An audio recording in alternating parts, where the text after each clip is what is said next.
नमस्कार, मेरा नाम डॉक्टर अविनाश कुमार सिंह है और मैं हीमेटोलॉजिस्ट हूँ पारस एचएमआरआई हॉस्पिटल पटना में। और लास्ट करीब 7 से 8 वर्षों से मैं यहाँ कार्यरत हूँ। और मैं ब्लीडिंग से संबंधित जो बीमारियाँ होती हैं जैसे हीमोफीलिया है, वीडब्ल्यूडी है, आईटीपी है, इन बीमारियों को भी देखता हूँ। तो आज हम लोग जो डिस्कशन करेंगे वो है हीमोफीलिया नामक बीमारी के बारे में, क्योंकि यह अप्रैल का महीना है और 17 अप्रैल जो है वह वर्ल्ड हीमोफीलिया डे के रूप में मनाया जाता है। तो पहले हम लोग जानेंगे कि हीमोफीलिया होता क्या है, इसकी पहचान कैसे करें, और यदि किसी को हो जाता है तो उनको क्या क्या प्रिकॉशंस लेने चाहिए, और इलाज के क्या क्या फैसिलिटीज़ उपलब्ध हैं, क्या क्या उपाय हैं जिससे हम यदि किसी हीमोफीलिया के मरीज़ को ब्लीडिंग होती है तो उन्हें रोक सकते हैं। तो फ्रेंड्स, हीमोफीलिया एक जेनेटिक बीमारी है, एक आनुवांशिक बीमारी है, जिसमें कि माता जो है वह जीन की कैरियर होती है, बीमारी की कैरियर होती है।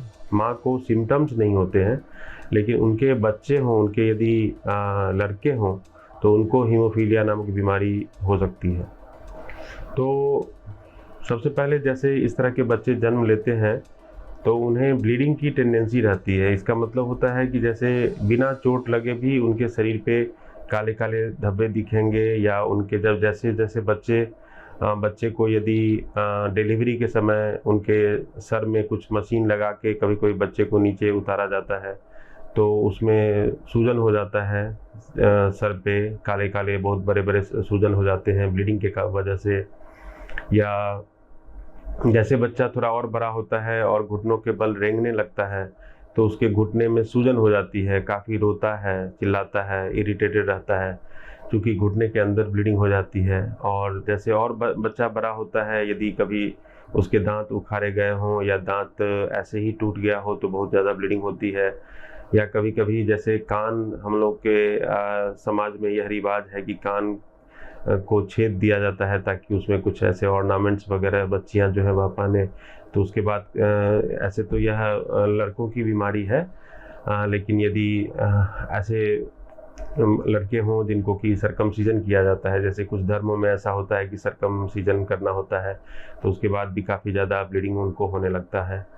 या कभी कभी ऐसा भी होता है कि कुछ ऑपरेशन करना हो, छोटा ही ऑपरेशन करना हो, तो जैसे ही सर्जन ऑपरेशन करना शुरू करते हैं तो देखते हैं कि काफ़ी ज़्यादा ब्लीडिंग हो रही है, जो कि आज जो एक्सपेक्टेड ब्लड लॉस होता है उससे ज़्यादा होता है। तो बिना चोट लगे या हल्का चोट लगे ही काफ़ी ज़्यादा ब्लीडिंग हो, और घुटने सूज जाएं, या जोड़ जो है वह ख़राब होने लगे, जोड़ों में दर्द होने लगे, तो ये सारे सिम्टम्स जो है हीमोफीलिया के सिम्टम्स हैं। और शरीर पे यदि काले काले धब्बे आने लगे तो सोचना चाहिए कि कहीं मरीज़ को ब्लीडिंग से संबंधित कोई बीमारी तो नहीं है, और बच्चे को किसी पीडियाट्रिशियन, अच्छे पीडियाट्रिशियन या हीमेटोलॉजिस्ट से दिखाना चाहिए। और जब जो भी विशेषज्ञ इसे देखते हैं और तो कुछ रूटीन टेस्ट करवाते हैं, जिसमें सबसे इम्पॉर्टेंट होता है कि स्क्रीनिंग कोएगुलोग्राम कराते हैं। उसमें पेरिफेरल ब्लड स्मीयर है, प्लेटलेट्स काउंट है, पीटीए पीटीटी है, इसको कराते हैं। तो हीमोफीलिया मरीजों में देखा जाता है कि जो एपीटीटी है वह काफ़ी बढ़ा होता है, और फिर हम लोग उसकी मिक्सिंग स्टडी करते हैं और उसमें पता लगाते हैं कि फैक्टर 8 कम है या फैक्टर 9 कम है या कोई और दूसरे फैक्टर कम है। तो हीमोफीलिया जो है वह कॉमन जो होता है वह 2 प्रकार का होता है। हीमोफीलिया ए है जो कि फैक्टर 8 की कमी से होती है, और हीमोफीलिया बी है जो फैक्टर 9 की कमी से होती है। और फैक्टर 8 की कमी ज़्यादा कॉमन है, हीमोफीलिया ए ज़्यादा कॉमन है हीमोफीलिया बी के कंपैरिजन में। और हीमोफीलिया भी 3 तरह की सीवियरिटी होती है। जैसे एक तो माइल्ड हीमोफीलिया होता है, जिसमें कि काफ़ी ज़्यादा चोट लगने से या सर्जरी के समय ही ब्लीडिंग होने की आशंका रहती है, उसमें फैक्टर लेवल जो है वो 5% से ज़्यादा रहता है। और दूसरा एक मॉडरेट हीमोफीलिया होता है जिसमें फैक्टर लेवल 1 to 5% के बीच में रह सकता है। तो उसमें ऐसा होता है कि हल्का चोट लगने से ज़्यादा ब्लीडिंग हो सकती है, इसे मॉडरेट हीमोफीलिया कहते हैं। और एक सीवियर हीमोफीलिया होता है जिसमें फैक्टर लेवल 1% से कम होता है, और ऐसे बच्चे जो हैं वह ज़्यादा सिम्टोमेटिक होते हैं, उनको ज़्यादा तकलीफ होती है।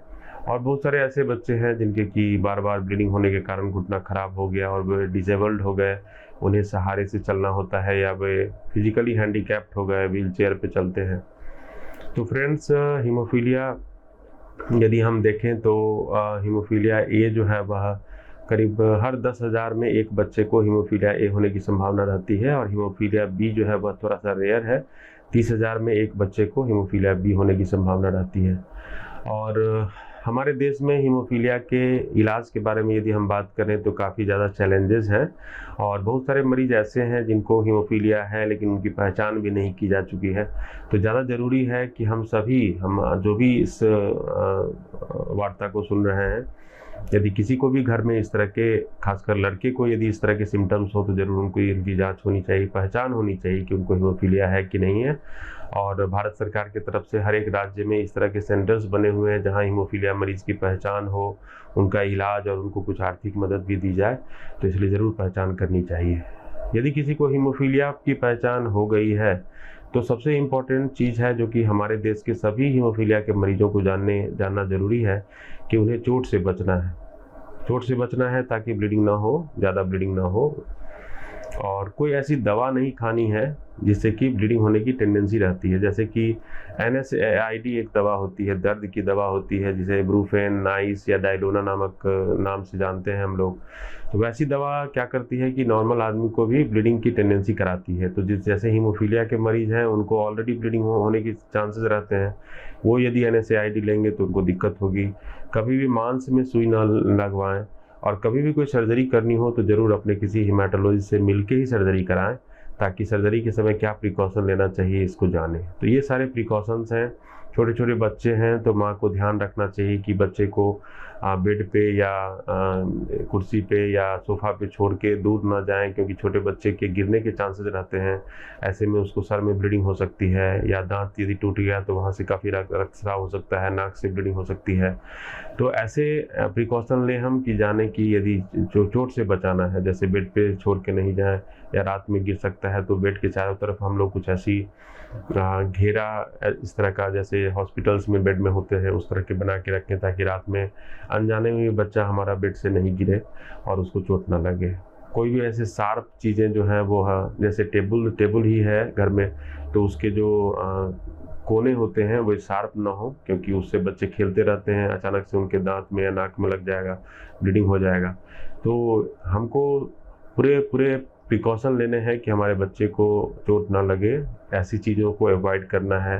कुछ चाकू है या शार्प चीज़ें हैं उसको हम लोग को अंदर किसी अलमीरा में रखना चाहिए, बाहर नहीं रखना चाहिए।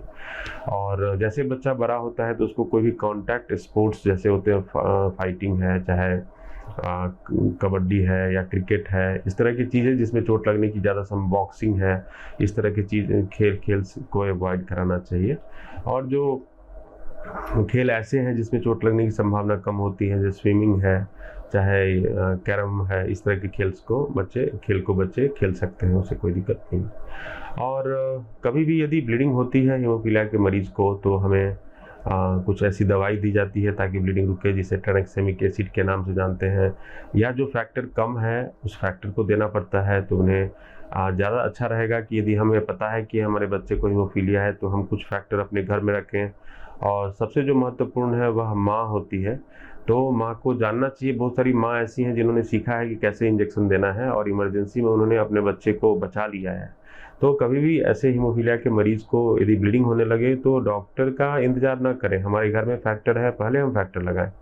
फैक्टर हमने लगा लिया, उसके बाद हम डॉक्टर के पास जाएंगे। और डॉक्टरी इलाज में भी इस तरह के नियम है कि हम बहुत ज़्यादा इन्वेस्टिगेशन का वेट नहीं करते हैं कि CT स्कैन होगा या कुछ और होगा। पहले फैक्टर लगाते हैं, उसके बाद ही हम लोग टेस्ट करते हैं, क्योंकि हमें पता होता है कि यदि ब्लीडिंग होगी अंदर तो डिले करने से वह बढ़ जाएगा। तो ये चीज़ें हैं जो हम अपने बच्चे के लिए इस तरह के प्रिकॉशंस ले सकते हैं। ब्लीडिंग होती है यदि तो फैक्टर देना है, कितना फैक्टर देना है, कब तक फैक्टर देना है, यह जो हमारे हीमेटोलॉजिस्ट हैं वो डिसाइड करेंगे कब तक देना है। उनको देखना होता है कि कहाँ से ब्लीडिंग हो रही है और कितनी ज़्यादा ब्लीडिंग है, उस अनुसार। बहुत सारे ऐसे केसेस भी आते हैं जिसमें कि फैक्टर लगाने से शरीर में कुछ एंटीबॉडी बन जाते हैं, जिन्हें इनहिबिटर कहते हैं। और इनहिबिटर हो जाने से नॉर्मल जो फैक्टर होता है वह काम नहीं करता है, तो उन्हें कुछ बाईपासिंग एजेंट्स देने होते हैं। और आजकल साइंस ने काफ़ी डेवलप किया है, तो ऐसे बहुत सारे ऐसे फैक्टर से रिलेटेड और नॉन फैक्टर थेरेपीज आ गई हैं, लेकिन थोड़ी महंगी हैं, जिनसे हम इनहिबिटर के मरीजों को या प्रोफाइलैक्सिस स्ट्रेटजी में अपने बच्चे को दे करके उनके फैक्टर लेवल को या उनको ब्लीडिंग से बचा सकते हैं और उनका लाइफ नॉर्मल कर सकते हैं। तो जो डेवलप्ड कंट्री है वहाँ बहुत सारे ऐसे बच्चे हैं जो कि नॉर्मल ज़िंदगी जी रहे हैं, सारे तरह के कॉन्टैक्ट स्पोर्ट्स कर रहे हैं, चूँकि वो प्रोफाइलैक्टिक फैक्टर थेरेपी पे है। लेकिन प्रोफाइलैक्टिक थेरेपी में चूँकि सप्ताह में 2 से 3 बार फैक्टर देना पड़ता है और काफ़ी कॉस्टली है, तो हमारे देश में बहुत कम ही ऐसे बच्चे हैं जो कि प्रोफाइलैक्सिस थेरेपी पे हैं।